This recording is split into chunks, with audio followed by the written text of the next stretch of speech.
Então tá, essa é a última aula do bimestre. Por quê? Porque semana que vem eu estendi o prazo para vocês, né?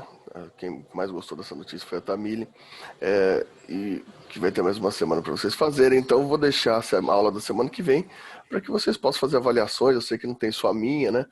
Então vocês aproveitam esse período aí para fazer as avaliações semana que vem. Eu acho que alguns professores vão fazer isso na semana que vem para vocês ficarem mais tranquilos aí com as avaliações de vocês.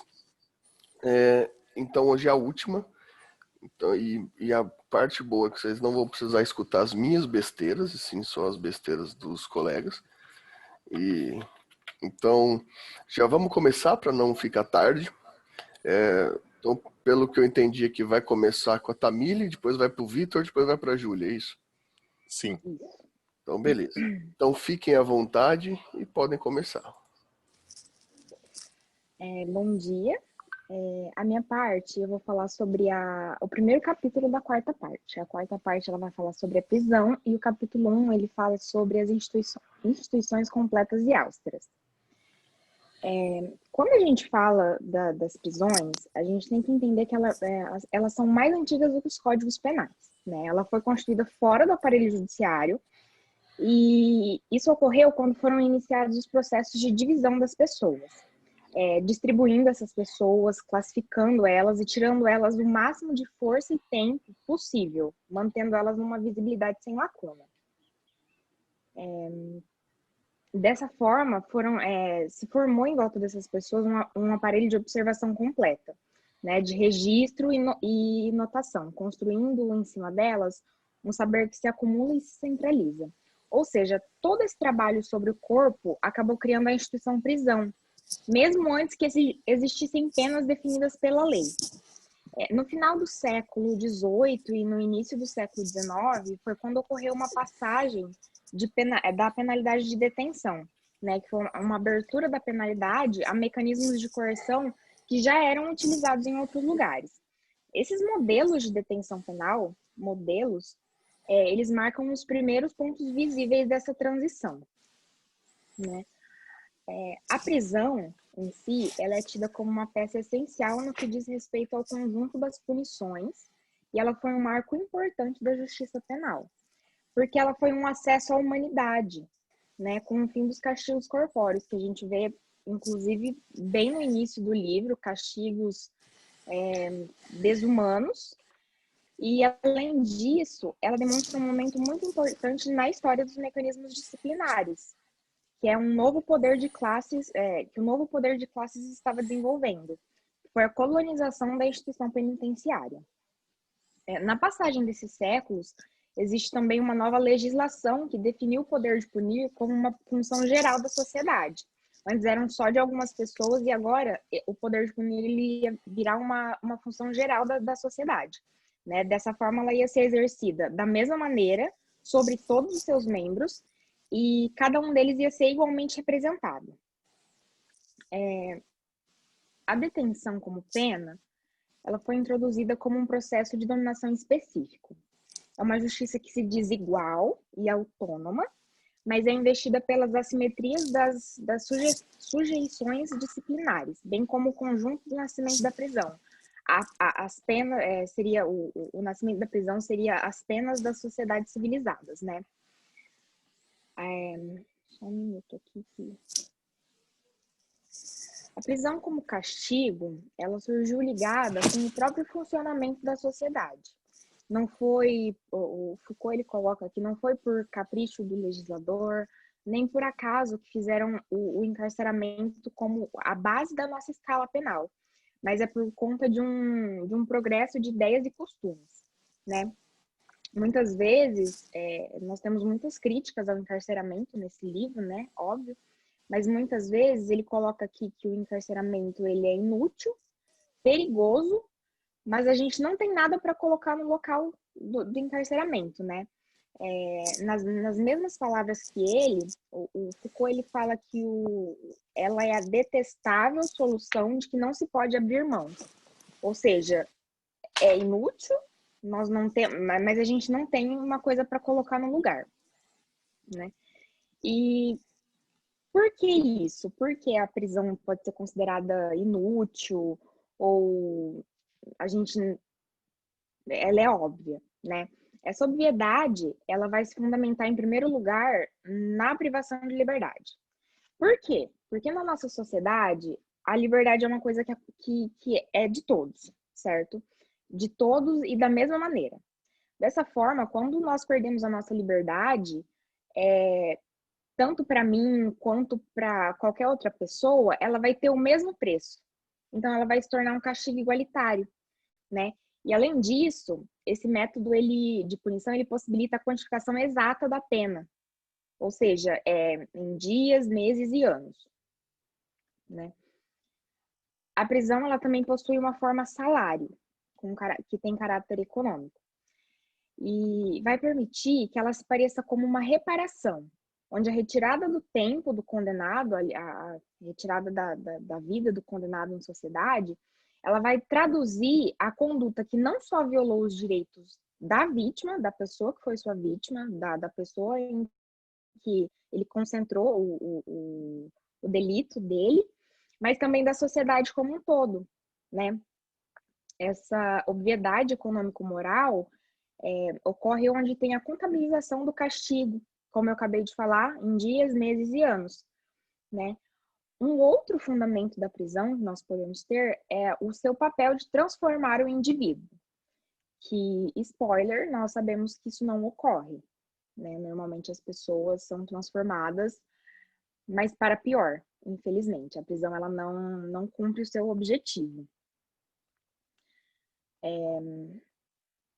Esse duplo fundamento da prisão, que ele é chamado de jurídico-econômico e técnico-disciplinar, ele fez com que ela se configurasse como uma forma mais imediata e civilizada das penas, porque, como eu já disse antes, como a gente já viu no começo do livro, era absurdo, né? O professor já citou na aula, nós percebemos que quando você tem aquele tipo de castigo, você passa a sentir empatia pelo condenado, né? Então, assim, eu acho que a prisão foi feita como um modo de colocar as pessoas em locais escondidos e você pensar, ele se desviou da conduta, ele que fique lá, né? Então, assim, a prisão, ela também foi, desde o início, uma detenção legal, encarregada de corrigir os indivíduos. Ela, como se ela funciona como se fosse deveria funcionar, inclusive, como se fosse uma empresa de modificação dos indivíduos, né? Em síntese, a prisão tem sido, acho que desde o século XIX, a privação de liberdade juntamente com a transformação técnica dos indivíduos. Em tese também, né? Em tese. Ele também passa um ponto muito importante, onde ele fala que o encarceramento ele não se reduz à simples privação de liberdade, né? Uma vez que ambos não são praticados da mesma forma. É necessário que haja uma separação dos condenados de acordo com os ilícitos penais que eles cometeram, né? No livro ele fala assim, não deve ter a mesma forma, consoante se trate de um indiciado ou de um condenado, de um contraventor ou de um criminoso. Cadeira, casa de condenação, penitenciária devem, em princípio, corresponder mais ou menos a essas diferenças e realizar um castigo não só graduado em intensidade, mas diversificado em seus objetivos. Com isso, nós temos que as técnicas corretivas fazem parte da armadura institucional da detenção penal, né? E o Foucault, ele fala que a reforma da prisão, ela é mais ou menos contemporânea à própria prisão. Porque, desde o início, a prisão ela esteve engajada numa série de mecanismos que aparentemente deveriam corrigi-las, né? Porque ela tem muitos defeitos desde o seu início, então, desde o início, tem se tentado uma reforma. E, por algum motivo, todos esses mecanismos, eles fazem parte do próprio funcionamento da prisão. E, por conta disso, ela não deve ser vista como uma instituição inerte, né? Quando a prisão se tornou uma punição legal, ela carregou consigo todas as velhas versões, as velhas questões jurídico-políticas do direito de punir, né? Então, Gente, meu computador tá... Um minutinho. Então... Quando a prisão, né, ela carregou consigo as velhas questões do jurídico-políticas, do direito de punir, juntamente com todos os seus problemas, né, que são coisas que nós vemos até hoje. O Foucault, ele cita um autor, que eu não vou me lembrar o nome, e que eu não coloquei aqui porque eu não sabia falar o nome dele. E ele fala que as prisões, elas deveriam ser instituições completas e austeras.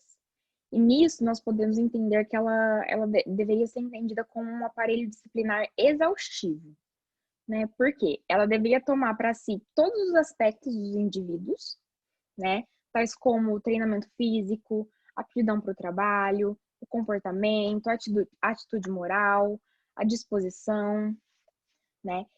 E a prisão, mais do que a própria escola ou o exército, que implicam sempre uma certa especialização, segundo Foucault mesmo fala no livro, ela é onidisciplinar. Ela tem um poder quase total sobre os seus detentos, né? Porque ela possui mecanismos de opressão e de castigo, que é a disciplina despótica. Daí eu, como ele colocou essa palavra no livro, fui pesquisar o que significa. É a mesma coisa que disciplina soberana, tirana, autoritária, né? Então, com isso, a prisão ela deve ser a máquina mais potente a fim de impor uma nova forma ao indivíduo pervertido. E pervertido aqui, ele vem no sentido de que a pessoa se desviou da conduta socialmente aceita, né?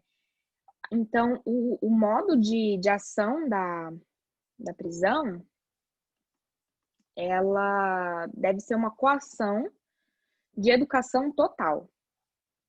O Foucault, ele também fala do reformatório, que prescreve, o reformatório, ele prescreve algo bem diferente do que apenas a privação de liberdade novamente, né? Em primeiro lugar, existe o isolamento em relação ao mundo exterior, que é um instrumento positivo de reforma, porque ele vai realizar uma autorregulação da pena.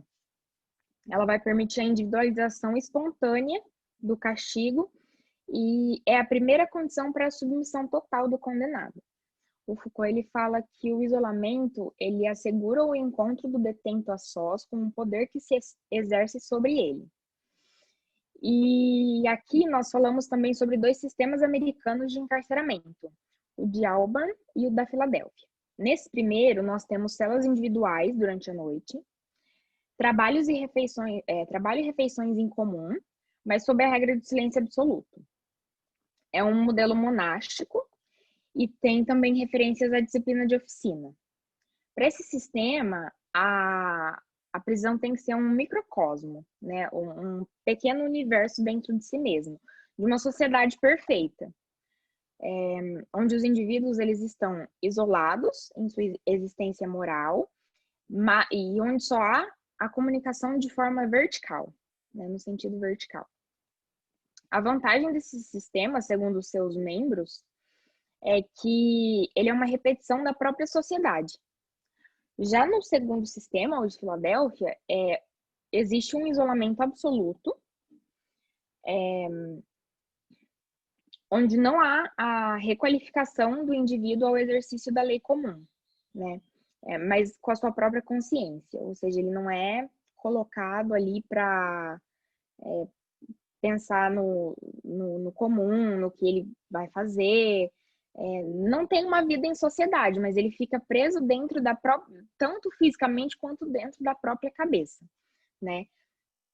Aqui a prisão ela vai tentar trazer uma mudança de moralidade do indivíduo e não apenas de atitude. Também quando nós falamos do trabalho dentro da prisão, nós temos o trabalho definido como um agente de transformação carcerária, ou pelo menos deveria ser, juntamente com o isolamento. No entanto, existem várias polêmicas a respeito disso, né? A respeito da função que se empresta ao direito penal, principalmente em relação ao salário. porque no livro nós temos ali que os detentos eles recebiam remuneração na França. E as polêmicas vinham no sentido de que se o trabalho era remunerado, o detento poderia recusar. E se tem recompensa pelo trabalho, então quer dizer que ele não faz parte da pena, né?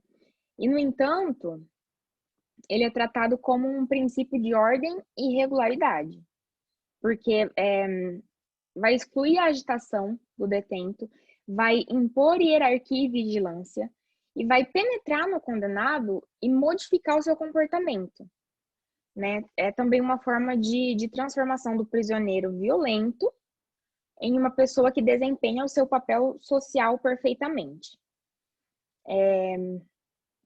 A prisão, ela tem dentro de si uma máquina onde os detentos operários, eles são ao mesmo tempo a engrenagem e o produto. Ela vai os ocupar, né? A utilidade desse trabalho ele não é o lucro, não é a formação de uma habilidade útil, mas a constituição de uma relação de poder, de um esquema de submissão entre a instituição prisão e o detento.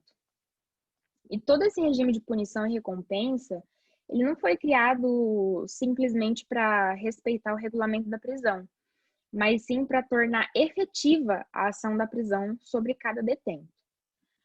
Então, nós temos constatado, desde muito cedo, uma série de excessos em relação à detenção legal do carcerário em relação ao judiciário. Esse excesso ele não veio como efeito secundário da instituição prisão, porque é possível que a gente veja sinais de autonomia nas violências inúteis dos guardas ou no despotismo de uma administração com privilégios, né? Sua raiz, ela não está no fato de que a prisão seja útil, no fato de que o cerceamento de liberdade do indivíduo teve, desde o início, que exerceu um papel técnico positivo, mas sim realizando transformações, né? Por essa operação, o sistema carcerário recorreu a 3 grandes esquemas.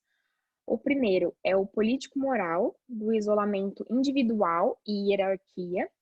O segundo é o modelo econômico de força aplicada a um trabalho obrigatório. E o terceiro é o modelo técnico-médico da cura e da normalização. Aqui nós temos a margem onde a prisão excede a simples detenção e é preenchida por técnicas disciplinares.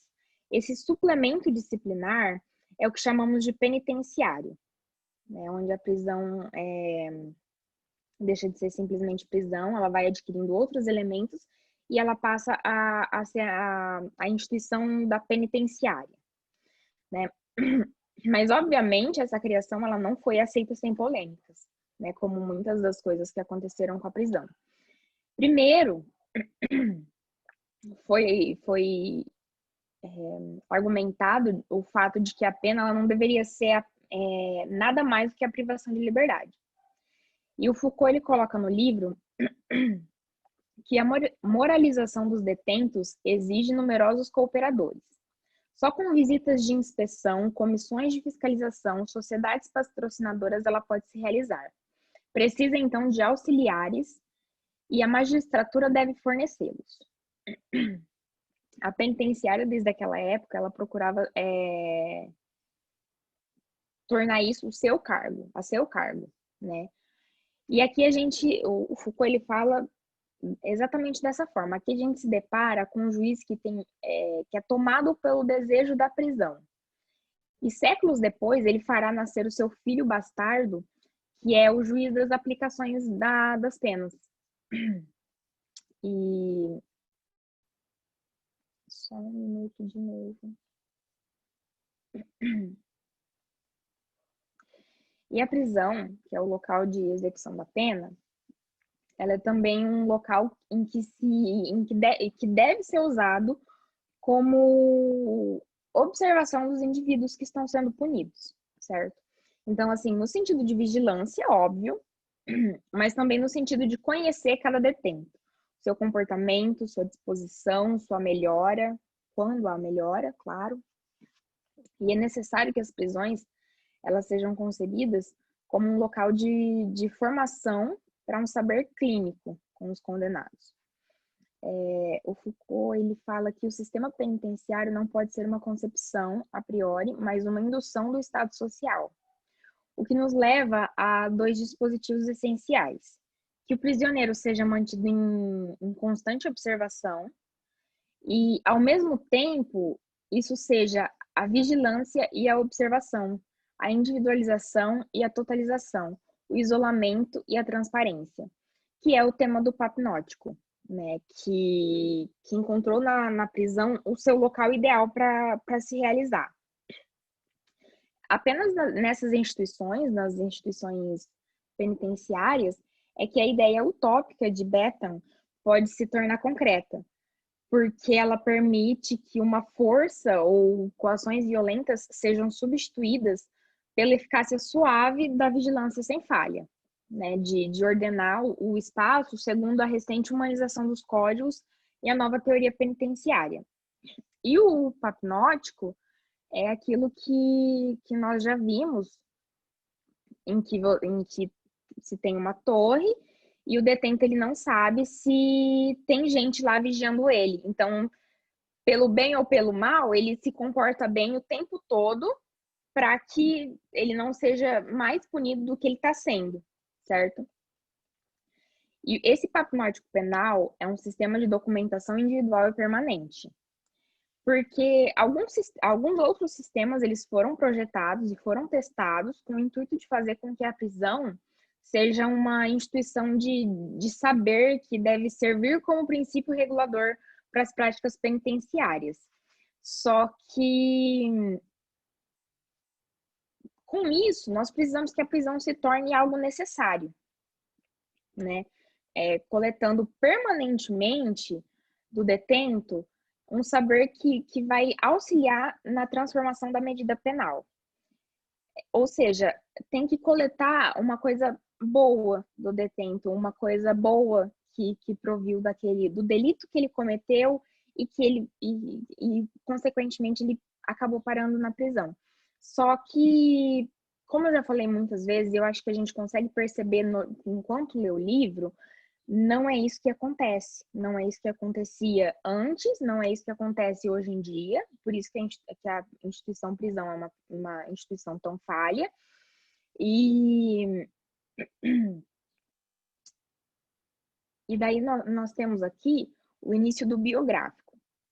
Ele é importante na história da penalidade porque, com ele, nós temos a possibilidade de obter a história completa do criminoso. Dessa forma, nós vamos ter o criminoso antes do crime, uma pessoa, e o criminoso fora do crime, né? Fora o que ele cometeu para acabar na cadeia, certo? Então, assim, na medida em que essa biografia do criminoso ela analisa as circunstâncias, né? Ela acompanha também a análise das circunstâncias que o levaram até o momento de cometimento do delito, nós temos uma confusão também do discurso penal e psiquiátrico. Por quê? É um ponto de junção. Essa biografia é um ponto de junção do discurso penal e do discurso psiquiátrico, que vai trazer a noção de indivíduo perigoso, né? Daí nós temos a distinção entre o delinquente para o infrator. Essa parte eu não sei falar muito bem, então eu vou ler mais ou menos o que está aqui, porque não entendi muito bem o que o Foucault quis dizer. Mas ele fala assim que a distinção do delinquente para o infrator, ela não está ligada somente no fato de que o infrator é o autor de seu ato, ou seja, ele é responsável, né, por conta de certos critérios de vontade e do seu consciente. Mas também porque o infrator ele se encontra amarrado aos seus delitos diante de coisas muito complexas, como, por exemplo, os seus instintos, as suas pulsões, as suas tendências, o seu temperamento. Então, aqui vai existir, com o infrator, vai existir uma afinidade do criminoso com o seu crime, certo? E quando nós falamos de delinquência, por sua vez, é preciso entender que ela é um desvio patológico da espécie humana. E ela pode ser analisada como síndromes mórbidas ou como grandes formas teratológicas. Com isso, nós temos 3 tipos de condenados. E com essas definições, nós temos um conhecimento positivo das espécies dos delinquentes. Os 3 tipos de condenados seriam aqueles dotados de recursos intelectuais superiores à média de inteligência que estabelecemos, certo? Mas que tornam perversos pela tendência de sua organização. Esse tipo de delinquente, ele precisa de isolamento dia e noite. Tem também os viciosos, limitados, embrutecidos ou passivos, que são arrastados ao mal por indiferença, pela vergonha como pelo bem, né? Por covardia, por preguiça, por falta de resistência, por más incitações. Então, esses eles vão necessitar mais do que a repressão, mais do que mais do que simplesmente ficar trancado dia e noite, ele vai precisar de educação para não voltar a cometer aquele crime, né? E só um adendo aqui, o fato de que aqueles precisam de educação e etc., e não ficar trancados o tempo todo, também não quer dizer que eu concorde com o fato de que se você fica trancado, você não vai voltar a cometer aquele crime, porque a gente também sabe que não é bem assim que acontece. E por último, nós temos os delinquentes inaptos ou incapazes de organização incompleta, que torna impróprio qualquer ocupação que exige, que torna ele impróprio qualquer ocupação que exige esforço da parte dele.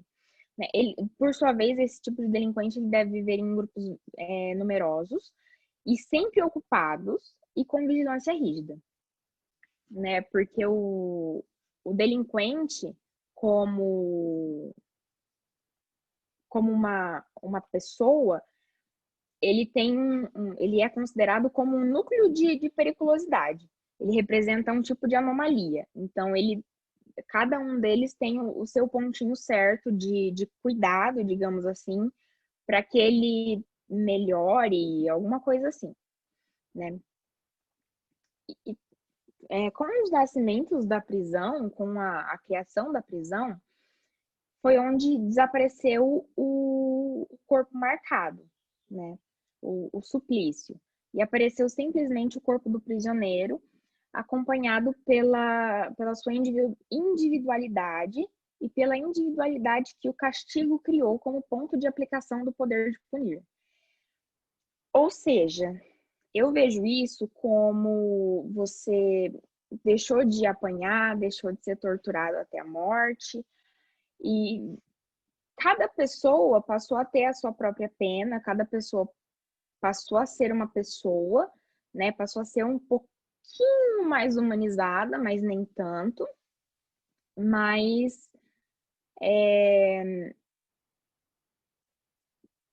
essas 2 formas, elas são como se fossem irmãs, né? A forma da tortura e a forma da prisão.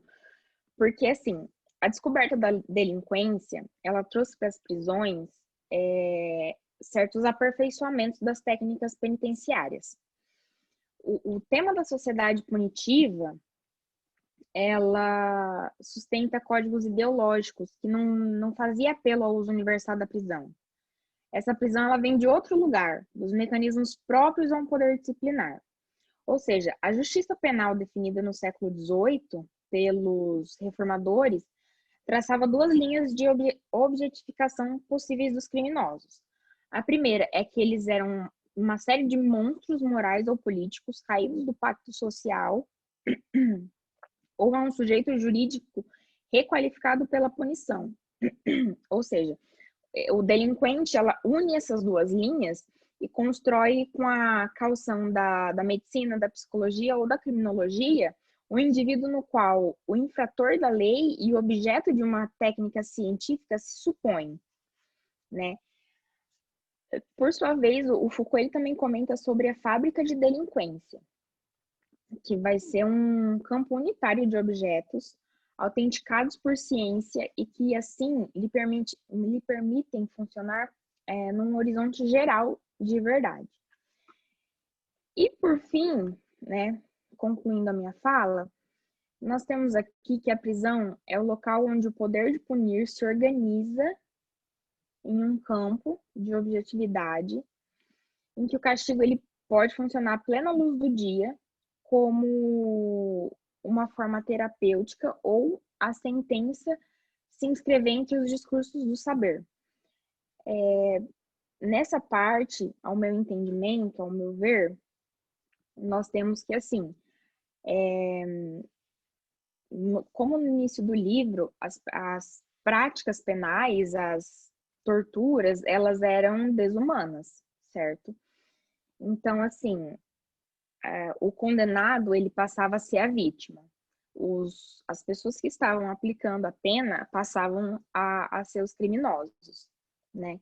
Então, assim, quando nós pensamos na prisão como uma instituição que simplesmente pega esses corpos, para de puni-los fisicamente, né, com o suplício, e coloca eles num local separado, num local diferente,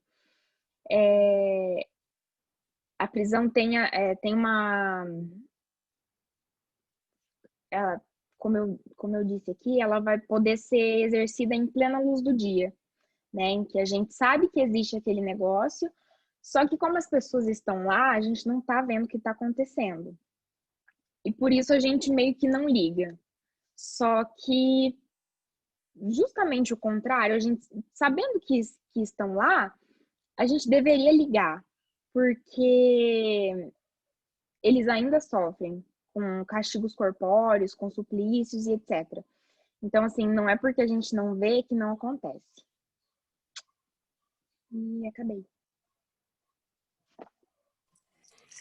Tamília, você reclamou tanto, né? Falou tanto, estava desesperado, mas apresentou muito bem, falou com muita clareza.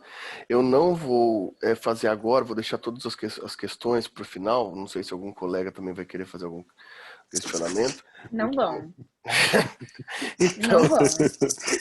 Vamos sim. Então, daí Não vão. eu já passo, então, vou passar para o Vitor, então, já, né? Então, vou fazer a apresentação dos três. Então, Vitor, fica à vontade para falar. Pois bem, não vou falar tão detalhado como a Tamily falou.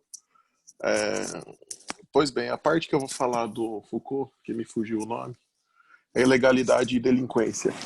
É basicamente uma descrição de como era o sistema prisional e como foi evoluindo conforme Foucault foi descrevendo.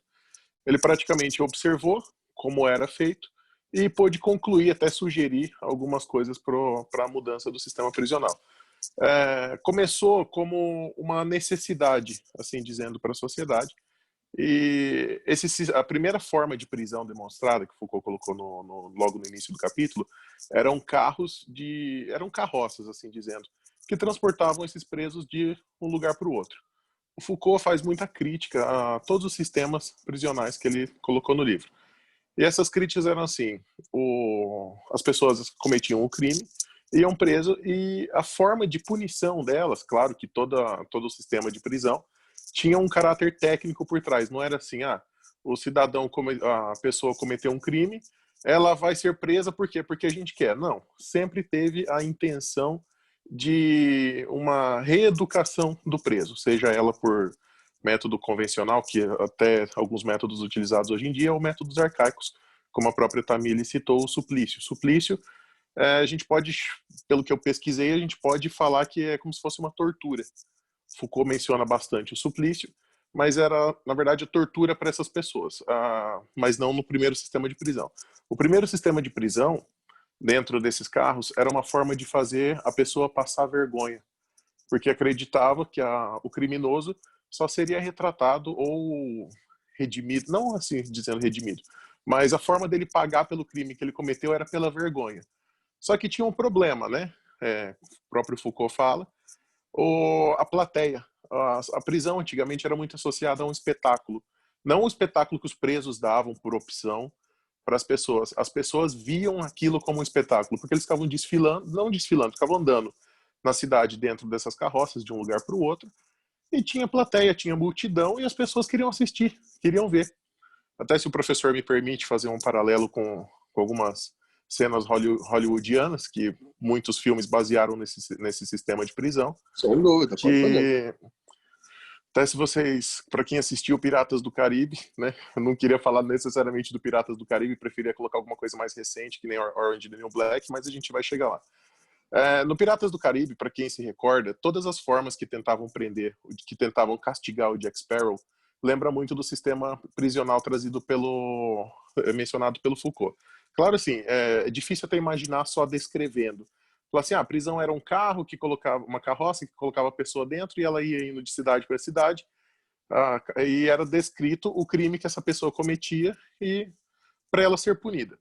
No primeiro filme e no terceiro, teve muito essa parte punitiva. A pessoa era exposta publicamente e o crime que ela cometia era mencionado, seja prostituição, própria pirataria, como trouxe o filme, latrocínio, qualquer crime que a pessoa cometia era narrado. E essa narração era feita por um juiz ou por quem sentenciava a pena, e essa pessoa era castigada publicamente.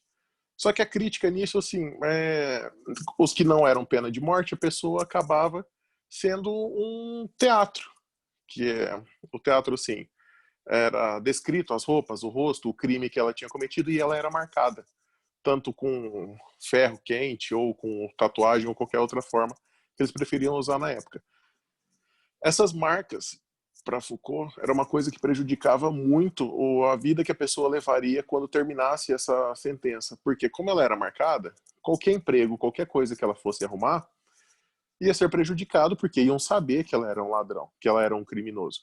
Então, praticamente pagava a pena e ficava marcado para o resto da vida, não conseguindo trabalho, a família indo para a miséria, e assim, de novo, surgindo esse ciclo de crime. Porque a pessoa sem trabalho, isso nos dias de hoje a gente sabe que sem trabalho tudo precisa se sustentar, precisa sustentar a família, então acaba surgindo o crime. E era, como a Tamile tinha mencionado, a fábrica de delinquente. A pessoa ficava marcada, não conseguia mais trabalhar, se tornava um delinquente. Ele ia reincidir o crime.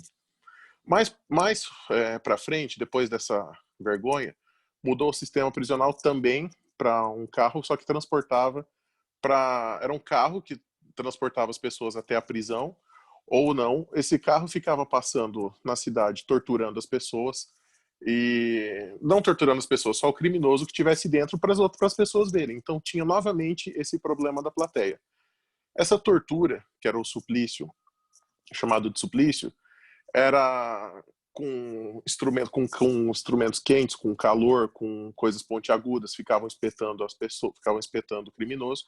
E tinha um muito comum, que até o Foucault trouxe a descrição, que até parou de ser usado pelo risco, que era uma anilha de ferro que colocava no pescoço, que precisavam de 3 carrascos, e o criminoso. Então envolvia 4 pessoas. Uma pessoa segurava a argola em volta do pescoço, para ficar firme em volta da pessoa, a outra pessoa segurava a bigorna com um cravo, que eles chamavam cravo. Hoje, vamos colocar assim, hoje em dia é como se fosse um prego, né? Mas era um cravo que era colocado nessa anilha, e uma terceira pessoa vinha com uma marreta e marretava o cravo para poder fechar essa anilha em volta do pescoço da pessoa. Coisa que já tinha um problema muito grande, porque se ele errasse, se o algoz errasse, ele não ia acertar a anilha, ele ia acertar a cabeça da pessoa, do criminoso, ia acertar a mão do outro carrasco que estava segurando. Então era um risco muito grande para o preso e para as pessoas que estavam envolvidas. Então essa forma já foi logo punida. E a outra que o Foucault trouxe, que ele criticava essa forma de prisão justamente pelo risco e pela violência, pelo risco de matar quem não era para matar e pela marca que ficava na pessoa. Porque assim, você pega o século XIX, uma sociedade muito conservadora, ninguém ia contratar um criminoso, porque ele ataca aquela anilha no pescoço, ou a punição dele era ficar com aquilo lá, e obviamente ia de novo para delinquente. Uma outra forma que o Foucault traz é o sistema de prisão, que dá para falar que é o nosso convencional, porque as pessoas ficavam presas em celas unitárias, dependendo da gravidade do crime, ficavam em celas diferentes e não se juntavam uns com os outros. Visto isso, era um problema terrível, Porque o custo era muito alto. Quando essas pessoas eram soltas, ficava um policial, um guarda, ficava sempre observando essa pessoa. Então, novamente, ela era marcada pela prisão e possivelmente voltaria a ser o delinquente. Ia cometer o crime de novo, ia ter vários problemas. O custo disso era muito grande, tanto manter a prisão quanto manter esses guardas seguindo essas pessoas e para ficar observando elas pelo tempo que fosse. Até o Foucault não menciona isso no livro, até se o professor puder corrigir. Não tem necessariamente quanto tempo essas pessoas eram observadas pelos guardas. Só me recordo que elas eram seguidas pelos policiais. Por conta disso, Foucault propôs, que, pelo que eu acho, é a parte principal do capítulo que eu vou até ler, para não falhar a memória, até porque, né, professor, logo cedo assim dá para já sofrer de lapso significativo de memória. Os princípios que o Foucault propôs foi o princípio da correção, que era a detenção penal, deve então ter por função essencial a transformação do comportamento do indivíduo. O segundo princípio, o da classificação. Os detentos devem ser isolados ou pelo menos repartidos de acordo com a gravidade penal de seu ato. Hoje a gente vê isso, o criminoso que comete algum crime grave não fica. Na verdade, em alguns presídios ficam todos juntos, mas a proposta inicial é que não seja quem cometeu um crime leve fique junto com quem cometeu algum crime grave.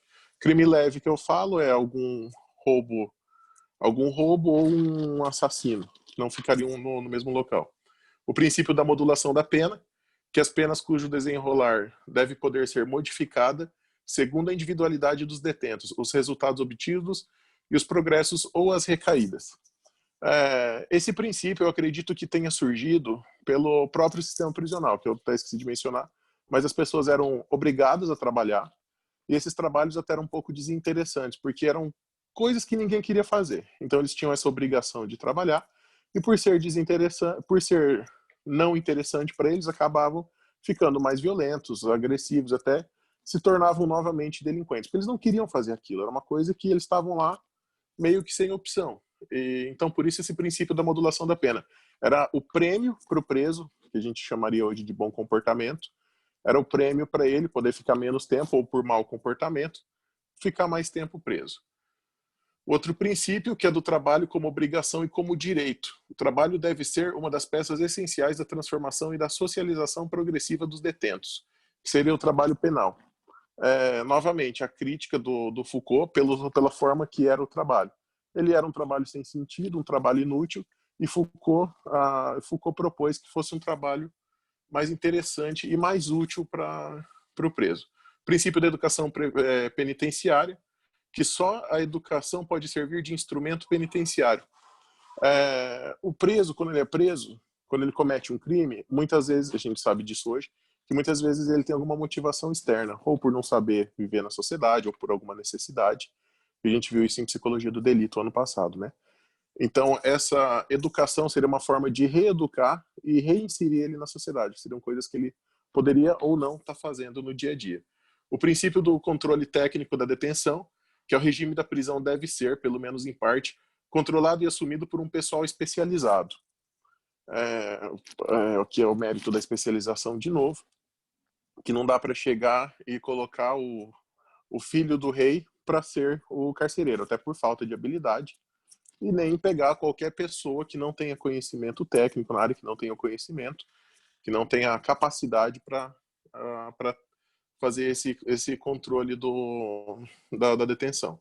E o último princípio, que é o princípio das instituições anexas, que, ao meu ver, hoje a gente pode chamar do auxílio-reclusão, que é uma tentativa até de ter aplicado esse princípio do Foucault, são medidas de controle e de assistência até a readaptação definitiva do antigo detento.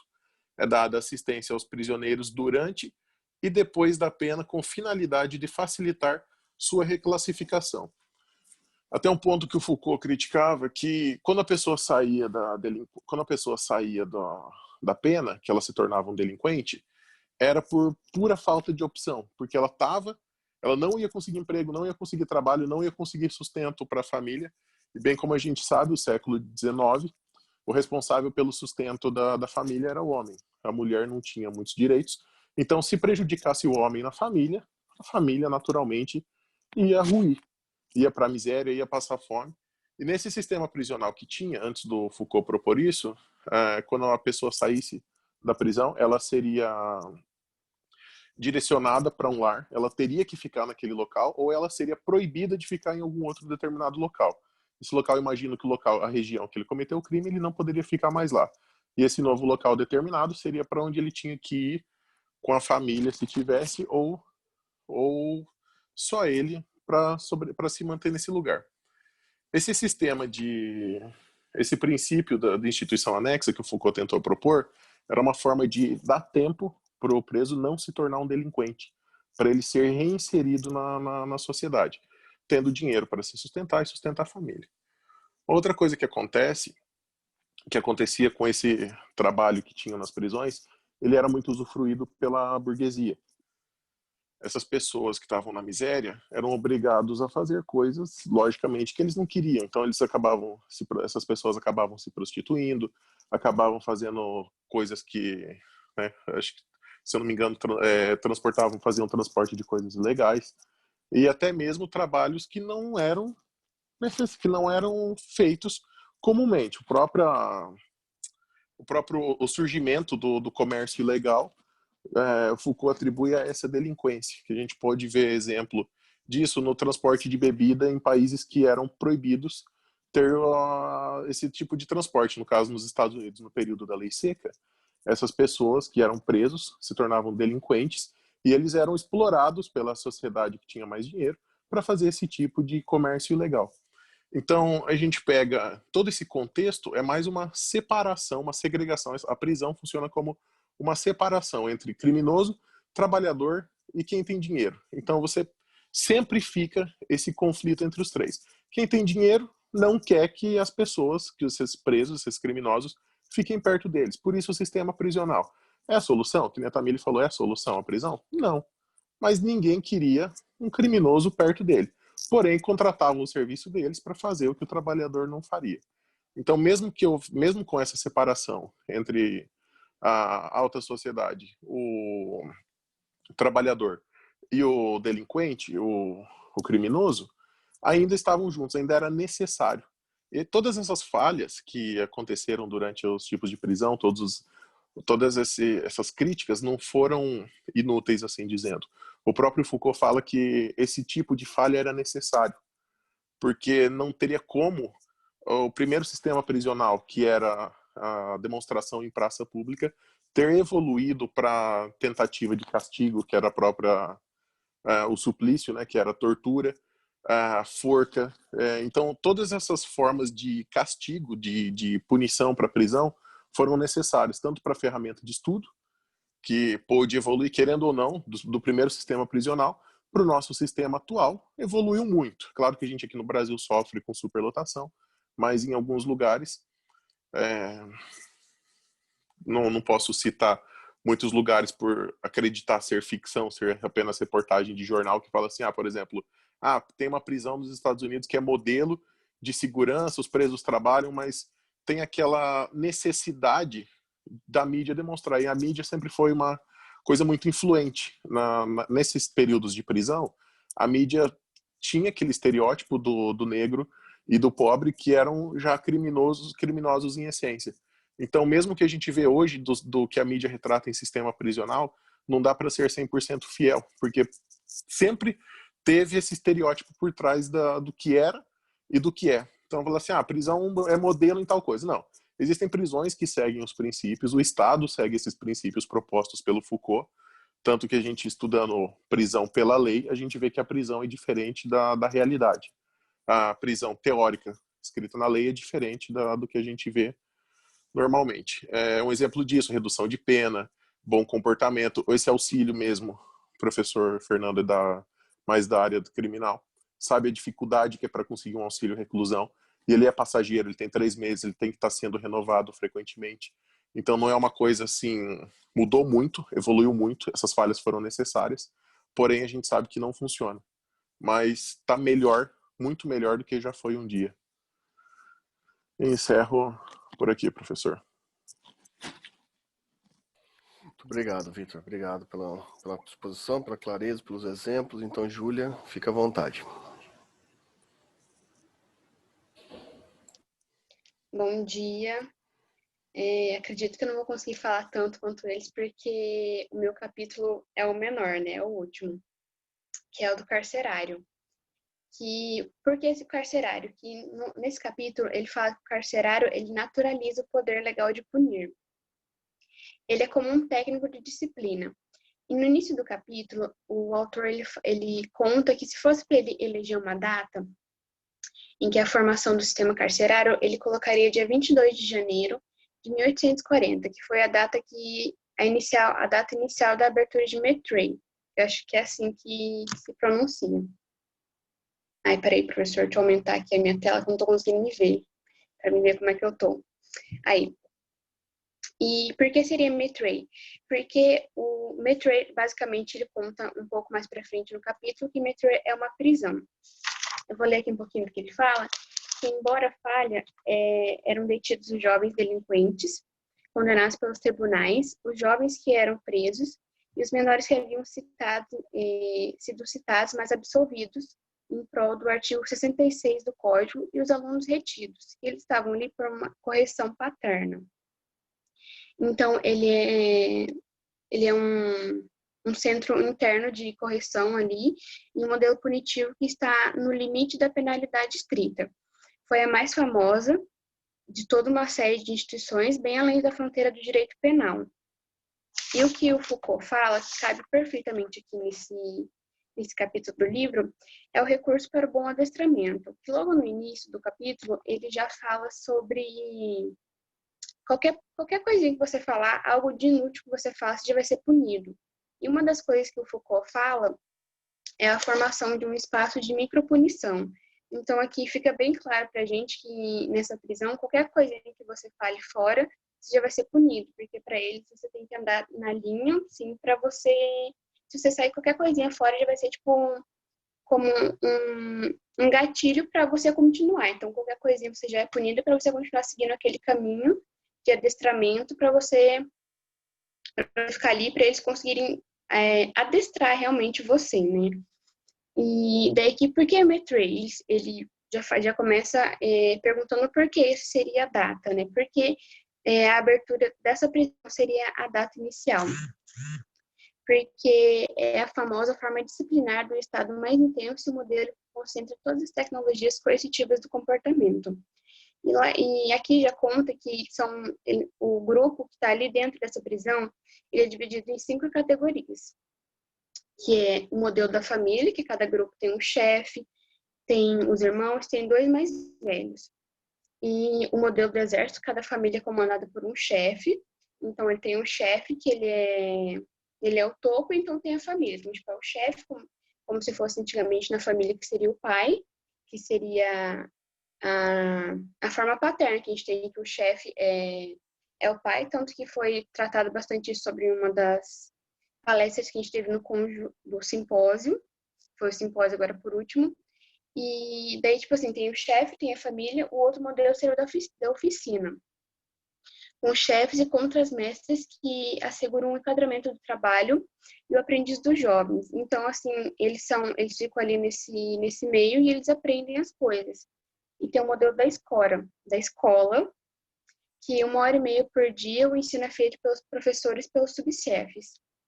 E, por fim, o modelo judiciário, que todos os dias se faz uma distribuição de justiça. Aí, mais para frente, que a gente pode colocar que um outro princípio que o Foucault traz é a prova da disciplina, registro de cada indivíduo. Que aqui no livro ele traz um pequeno... um pequeno...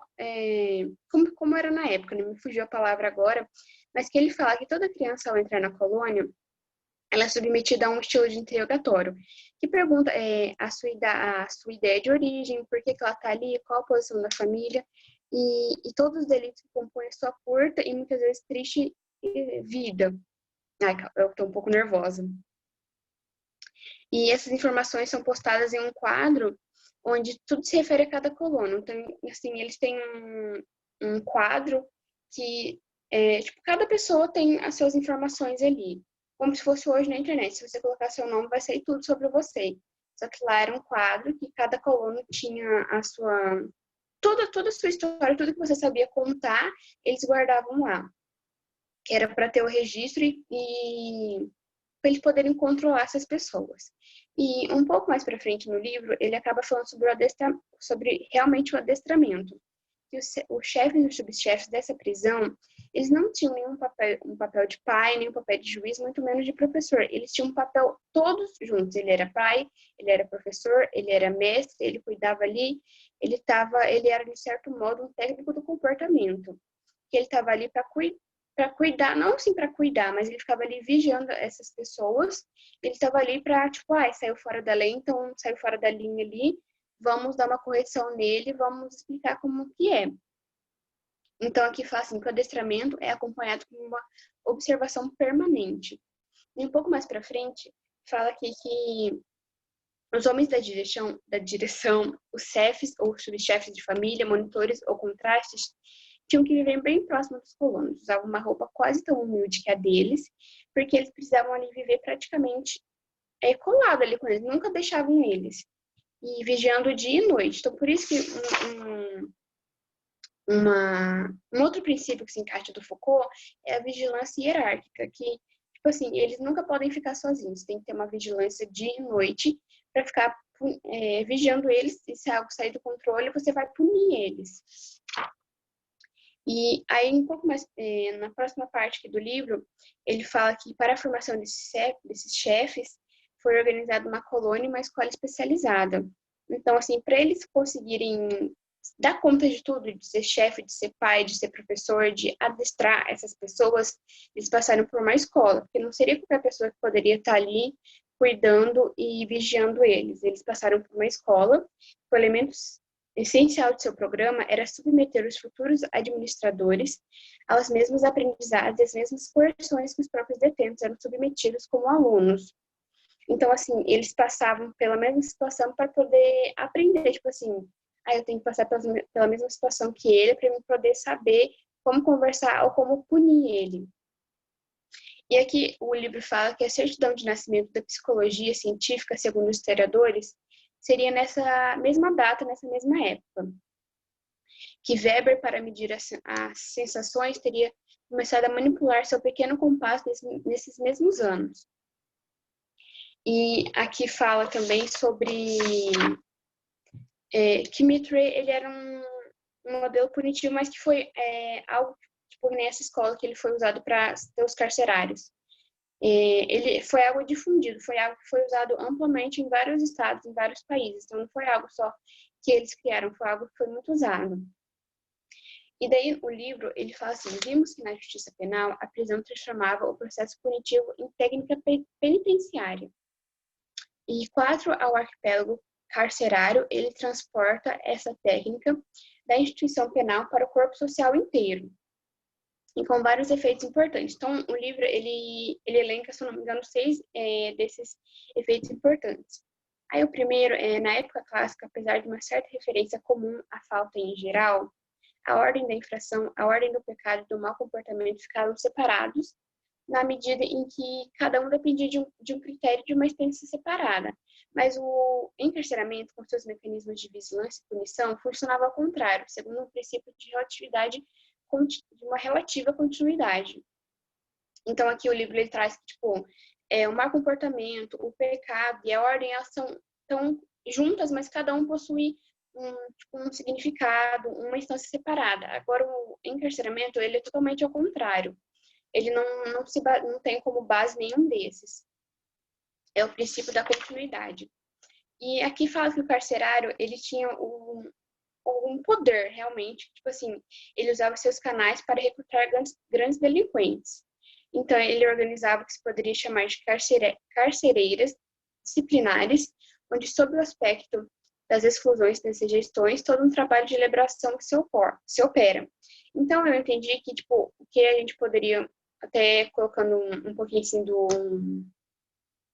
documentário do Holocausto, que lá tem uma parte que fala que teve um dos caras que ele trabalhava lá, e ele tirava as pessoas que estavam internadas lá para trabalhar na casa dele. Ele até mostra um pedaço que as pessoas que estavam lá internadas colocaram um piso lá na casa dele, mostra várias coisas. Então, acho que a gente pode usar esse carcerário como um exemplo para a gente conseguir entender melhor e falar que ele permite o recrutamento dos grandes delinquentes.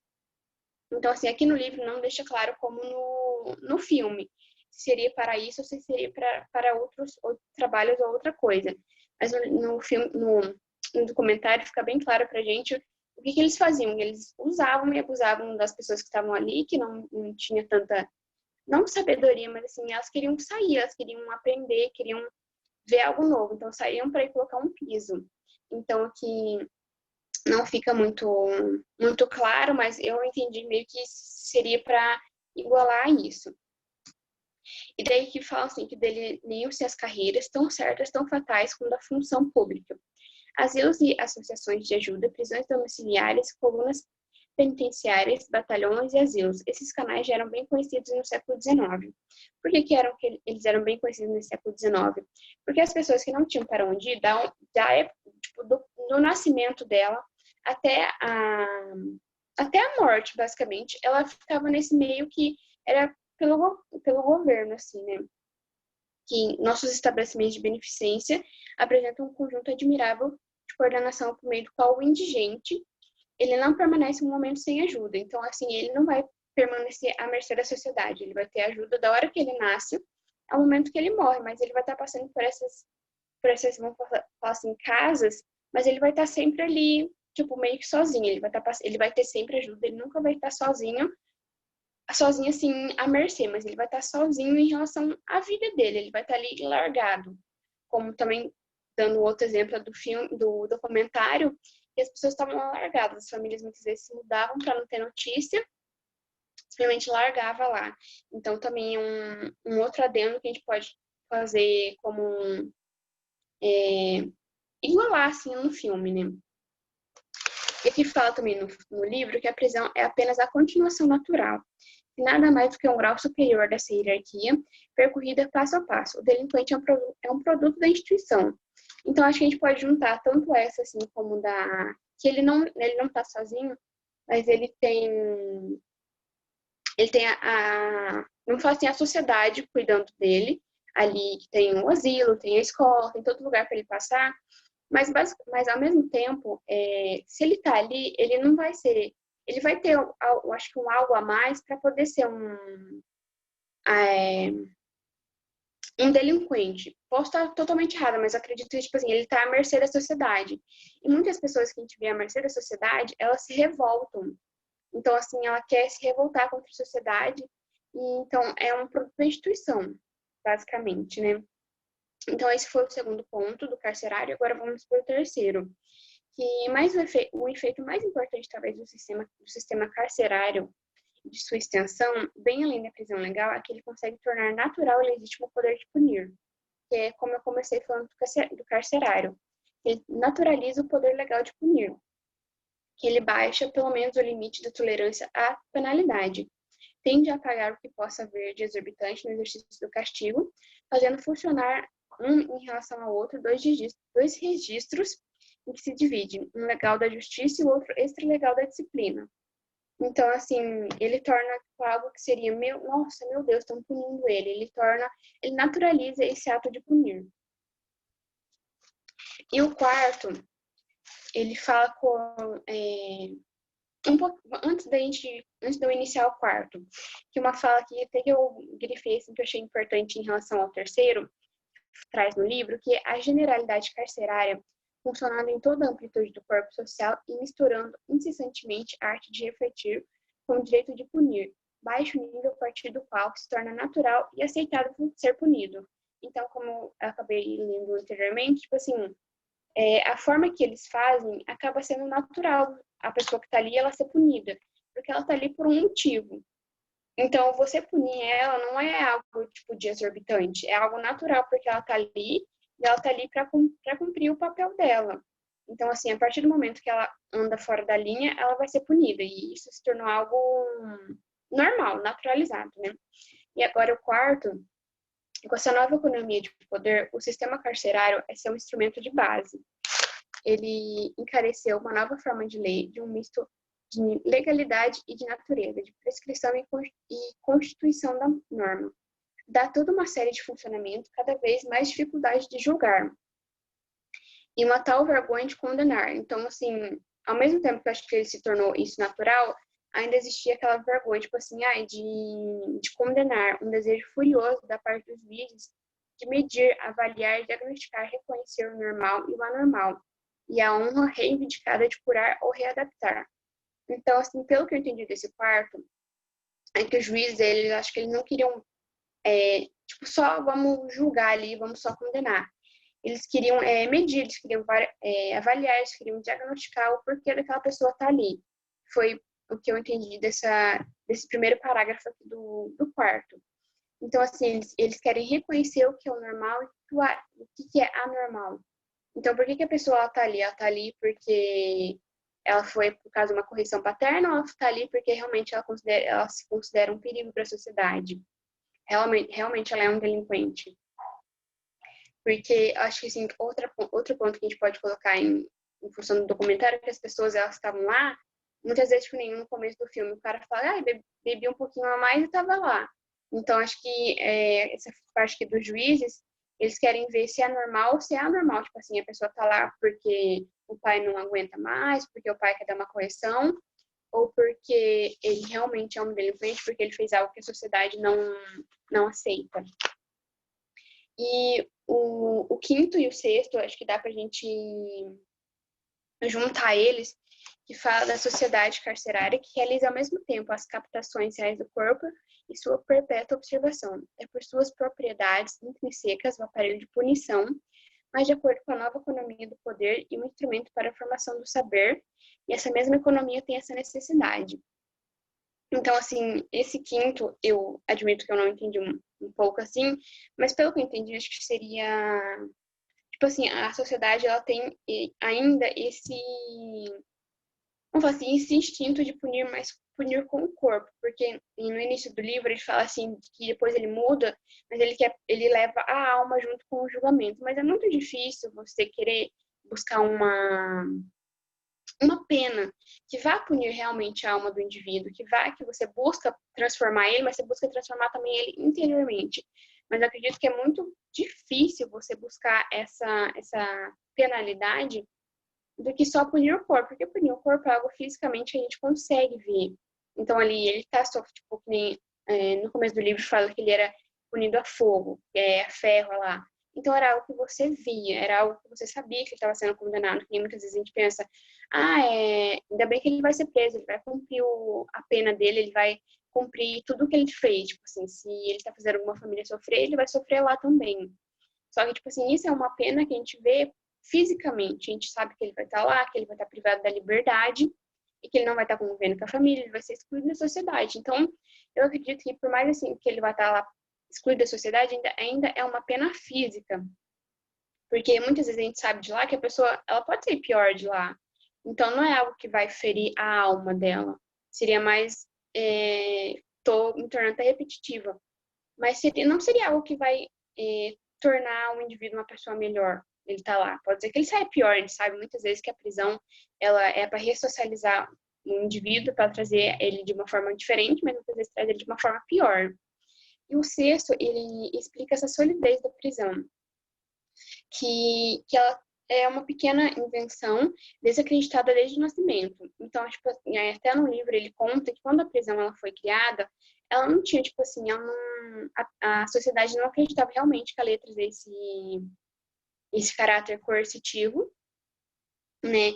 E que fala que mais enterrada como está no meio de dispositivos e de estratégias de poder, ela pode opor a quem quiser transformá-la a um regime de força de inércia. Um fato é característico. Quando se pretende modificar o regime de encarceramento, as dificuldades não vêm só da instituição judiciária. O que resiste não é a sanção penal, mas é a prisão com todas as suas determinações, ligações e efeitos extrajudiciários.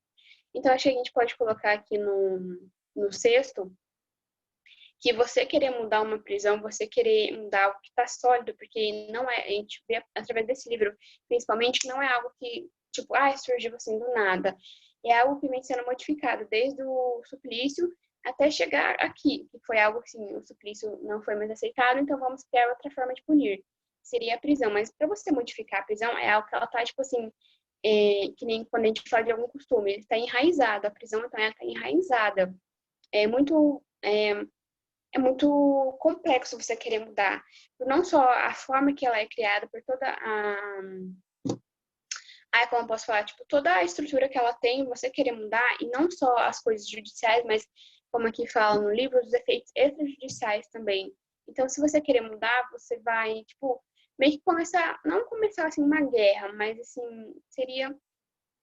não tem por onde começar. Se você quiser mudar uma prisão, por onde você vai começar? O que você vai querer mudar?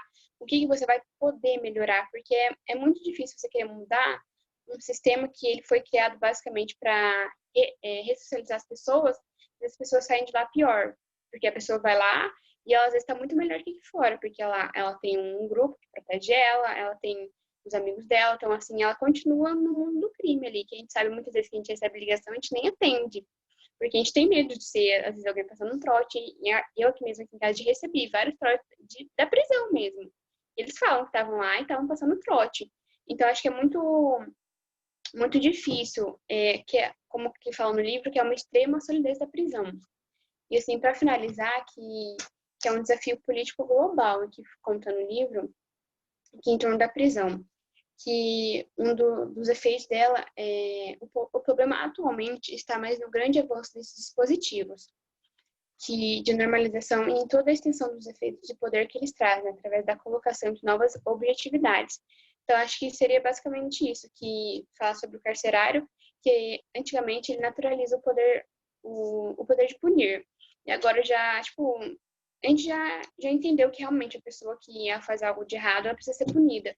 Mas ela é punida indo à prisão.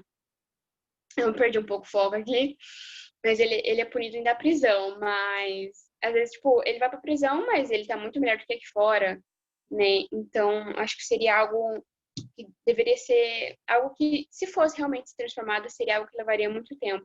Eu acho que levou muito tempo também para ser criado e para ser deixado de ser considerado suplício a única forma de punir. Então, acho que fiquei um pouco repetitivo, mas foi isso que eu entendi.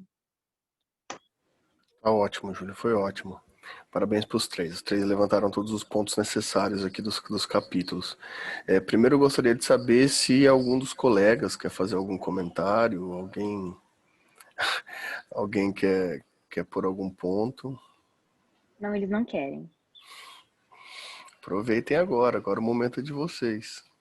Se vocês têm alguma coisa contra os colegas que apresentaram, agora é hora de colocar eles na parede. Tô perdida. Ô, Tamílio, eu tenho uma dúvida. Sei não. Fica quieto. Tô brincando, eu vou te atormentar só. Não, mas a apresentação foi importante. Claro, eu fiz várias anotações aqui, porque é um tema muito, muito rígido, um tema bem interessante finalizar esse capítulo, né? Não vou me estender muito nos comentários aqui, porque os colegas colocaram os pontos importantes aqui.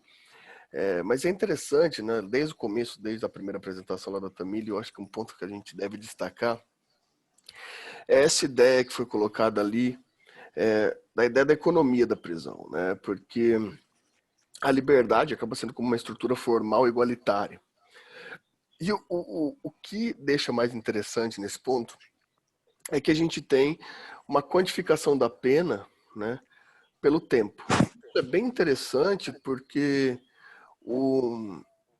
a função retributiva da pena, ela acaba sendo a função retributiva mais justa da sociedade, né? A função retributiva da pena, ela nada mais é do que uma reprodução da função retributiva de trabalho na sociedade normal, né? Dentro da sociedade excepcional. Entretanto, a pena como tempo e a quantidade da pena dentro da prisão, ela é muito mais justa, é uma reprodução muito mais justa do que, por exemplo, a estrutura salarial no modelo aqui. Dependendo de quanto você trabalha, você não necessariamente pode estar satisfeito igualitariamente determinado a partir do seu trabalho, mas na prisão o tempo ele acaba sendo, ou seja, a retirada do tempo, ela é proporcional àquilo que você deve. Isso é maravilhoso. Não sei se vocês já assistiram, eu esqueci o nome de um filme ruim pra caramba, mas o conceito é muito bom, que é um filme que eu não lembro quem que é o ator principal, é um cara famosinho, que as pessoas ganham em tempo, que tipo, é um futuro distópico, O Questão de Preço do Amanhã. tempo. preso do É, o amanhã. preço da Não é? manhã. É o Preço do Amanhã. O filme é É. ruim, mas o É o conceito... Justin Timberlake. É o Ih, Justin Timberlake, ele mesmo. sabia que era alguém curioso que tinha O feito filme isso. não é tão ruim, é o final que é ruim. O filme Pode é bom. ser, pode ser, porque o conceito é um conceito. Aquilo não é utópico, aquele é um conceito carcerário. O conceito de ganho e de não ganho de tempo, né? Porque essa estrutura de tempo dentro da prisão é justamente o que faz a prisão ser um aparelhamento austero. Né? Esse aparelhamento austero, ele está no salário penal, né? Que não é utilitário, ele não é capitalista, apesar de ser a representação do sistema de capital, ele não é capitalista, mas ele tem um valor de troca numa transferência útil. Né? Por isso que ele acaba se tornando, aquilo que a Tamiri falou, do despotismo, né? O déspota da prisão, nesse mecanismo claustrofóbico e controlador de autonomia. O controle de autonomia acaba pairando aí, né? Por isso que eu acho que a gente pode observar que existe também uma inflação da pena, né? Por aquilo que vocês discutiram sobre a ideia da diferença, que eu sei que é confuso no livro, mas é interessante quando a gente chega lá, que é essa ideia da produção da delinquência, né? Porque é importante sempre a gente colocar que a ideia do infrator é diferente sim da ideia da delinquência, porque a infração ela é abstrata e formal. Esse é um ponto importante. Desde o nosso segundo bimestre, a gente está trabalhando com os democratas parlamentares e observando que toda a função do direito é uma função abstrata e real, que todo direito não existe de fato. Né? O direito de fato ele não tem nada que não seja uma formalidade abstrata. E é aí que está o infrator. A delinquência é uma produção social e a delinquência é uma produção específica que independe do sistema formal de normas. Né? Isso se dá justamente porque a criação da delinquência ela cria um sentido não formal, mas real, comunitário, de Estado, fora da estrutura legalista. O que a gente pode observar aqui é que o próprio Estado legal deve se submeter ao Estado não legal, o que demonstra fragilidade no sistema social, no sistema legal, no sistema abstrato. Né? Pensem comigo, quem já não ouviu falar, por exemplo, que né, para o poder público, uma ambulância, um caminhão de manutenção de energia, qualquer coisa assim, qualquer questão ligada ao poder público, para entrar, por exemplo, em uma comunidade dominada por uma instituição delinquente, tem que pedir autorização para aquela instituição. Qual que é o poder legal do Estado? Né? Aqui a gente consegue ver a fragilidade da produção de delinquência, como ela é uma antinormatividade que cria norma. Só que não uma norma formal. Porque o Estado, que tem o poder soberano, tecnicamente austero, pela legalidade, tem que pedir autorização do sujeito, desse Estado não formal, para que ele possa acessá-lo. Ou seja, qual que é a relevância da norma pela produção da delinquência?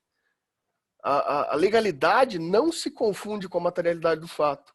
A materialidade da formação social do fato é realmente, objetivamente, mais forte do que a fragilidade da norma. Né? A Júlia até falava mais ou menos isso agora no final. Veja, não há como prever a formação de uma estrutura estatal só pela norma. A gente pode dar o exemplo, por exemplo, né, porque essa delinquência é uma formação de estrutura sociológica e não legal.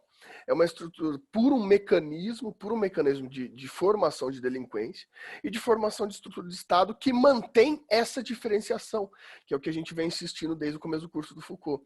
Nós e eles, essa é a determinação, nós dentro do período legal e eles dentro do período de delinquência, não importando sua infração ou não importando sua determinação legal. Essas duas conjunções não podem se misturar. A história do Comando Vermelho, por exemplo, é a mistura dessas duas instituições, onde nós, quem que somos nós? Esse período ético-moral, onde há estruturação moral e formal sobre eles. O Comando Vermelho é a junção nas mesmas celas de presos políticos comunistas, de presos políticos militantes, com presos comuns. Ou seja, você interfere em uma norma, em um sentido normativo que tem categorias morais, privilegiadas, etc., dentro da delinquência. Aquilo forma um novo Estado, fora da atividade formal. Uma nova criação. Né? É aquela ideia que ele traz, por exemplo, do biotipo, do bios do delinquente. Né? Essa produção é uma produção propositadamente separada.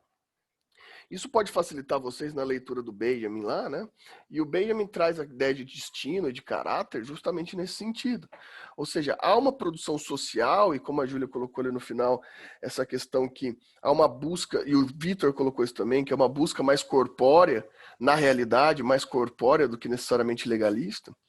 Porque essa definição, onde determinadas pessoas aplicadas à delinquência têm seu destino marcado por uma determinação moral de caráter, onde a moralidade só existe dentro da normalidade.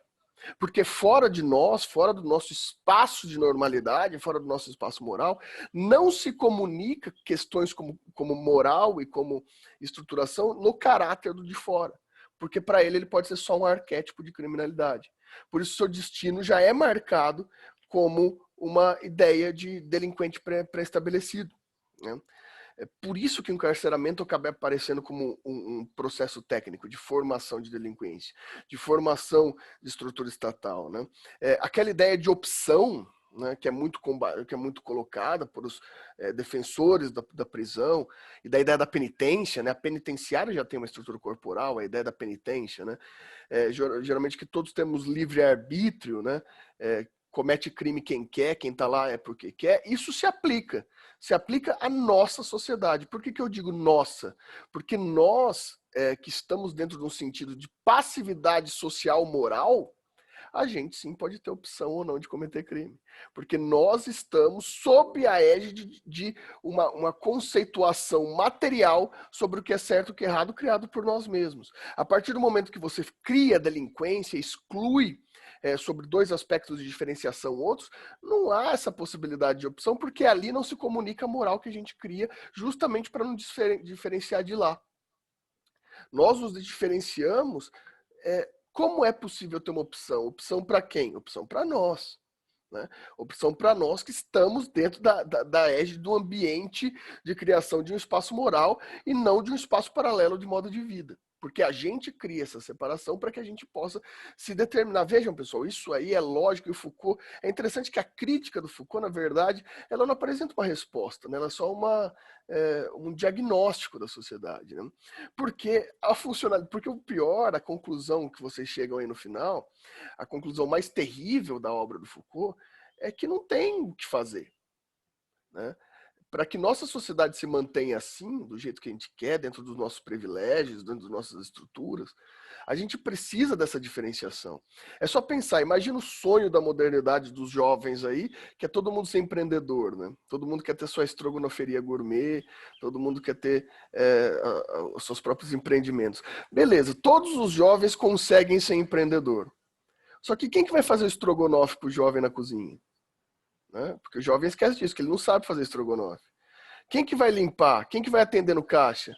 A partir do momento que todo mundo é empreendedor, ninguém mais é empreendedor. A partir do momento que todo mundo tem capital, o capital não tem valor. Ou seja, essa diferenciação é necessária e importante para a formação da nossa sociedade normalizada. O fracasso da prisão, o fracasso da penitenciária, ele não é um fracasso negativo, ele é um fracasso positivo.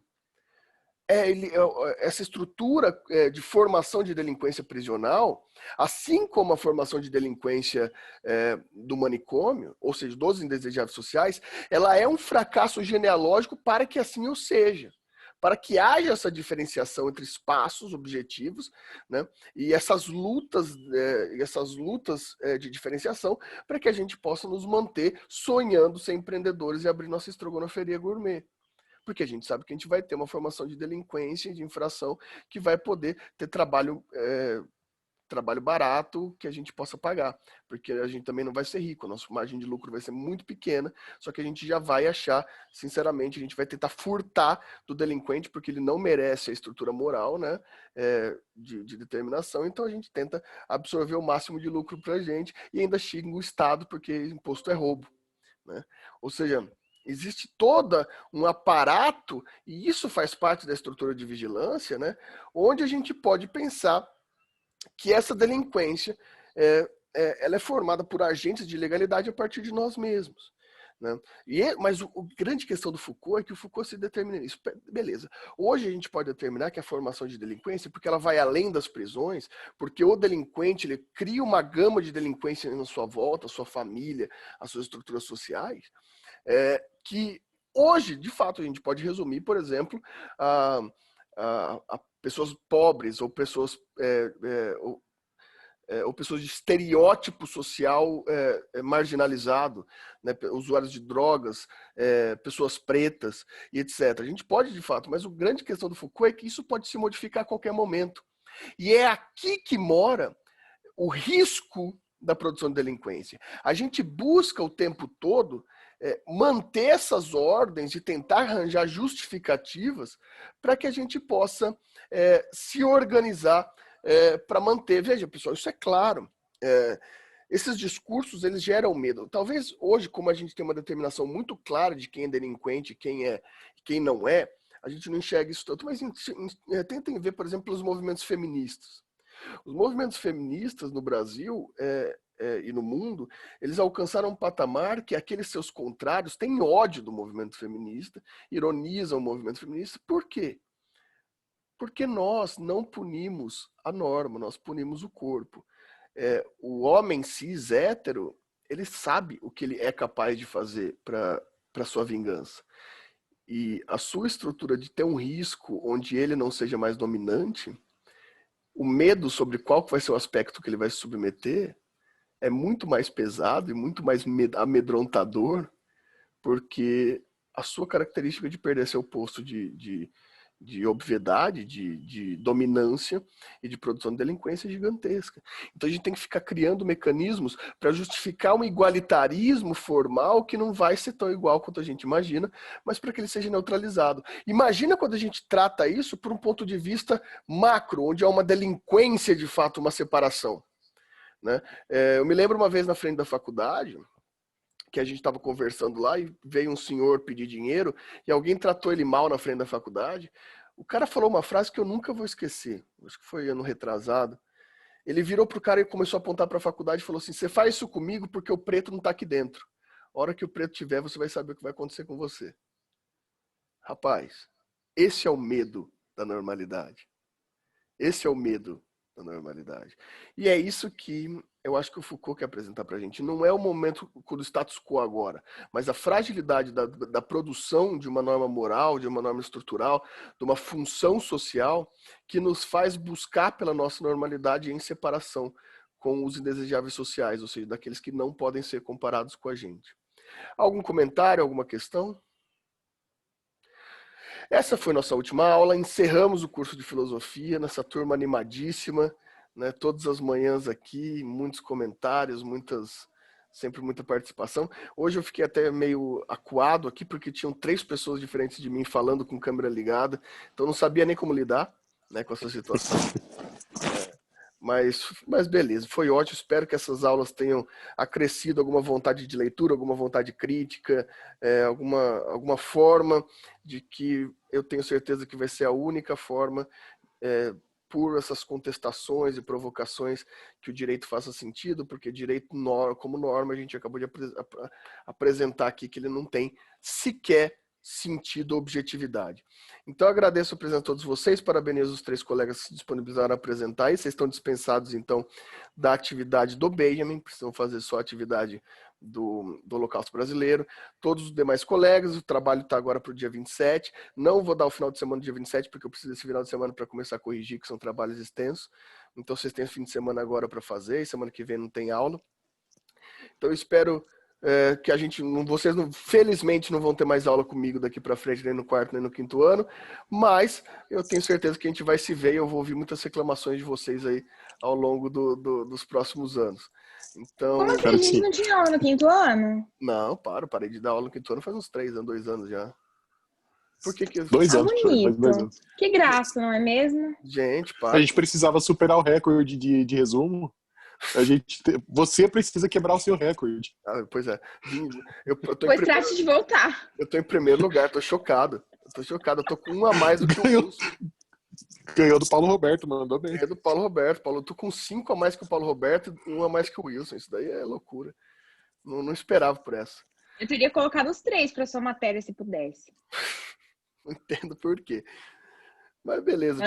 Não entendo por quê. A matéria é fácil. Por que será? Prevenção, professor. É prevenção. Prevenção, é preventivo. É porque a próxima prova pode ser... A próxima nota pode ser aleatória. Então é melhor prevenir do que confiar que vai tirar nota. Então, beleza, pessoal. Tudo de bom para vocês. Estou aqui à disposição. Vocês sabem onde me encontrar. E a gente vai conversando, então, ao longo do tempo. Tchau para todo mundo. Boas provas e bom quarto ano para todos vocês. Professor, Obrigada. Até mais. Até.